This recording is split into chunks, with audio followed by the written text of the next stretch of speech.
예, 부동산을 사고 팔 때 보통 등기부 등본을 보고 거래를 하죠.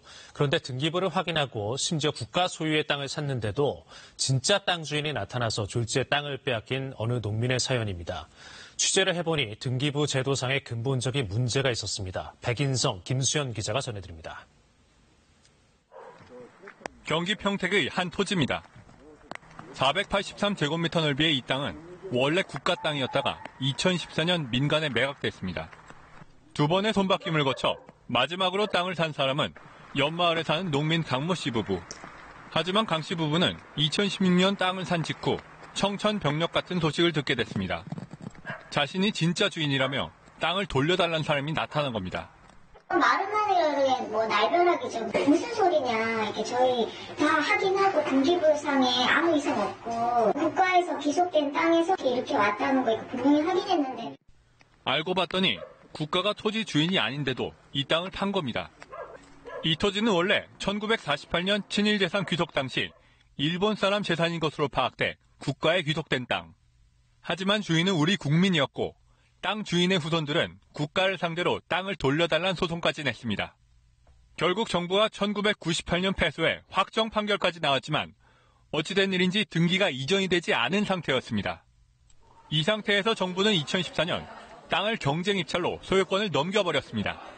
땅을 민간에 판 한국자산관리공사와 2013년까지 땅을 관리한 평택시는 서로 책임을 밀었습니다. 공사 측은 땅이 국가 소유가 아니었다는 사실을 전혀 알 수 없었다고 말합니다.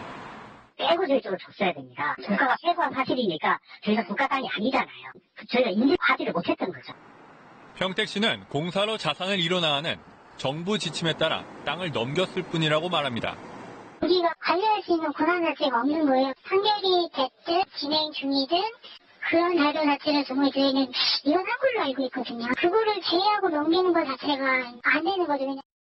어처구니 없는 행정 절차로 땅을 사고도 뺏긴 강 씨 부부는 수년간 소송을 통해 국가로부터 매매 대금 정도만 가까스로 돌려받을 수 있었습니다. KBS 뉴스 백인성입니다. 등기부 등본의 공신력 문제는 1950년대로 거슬러 올라갑니다.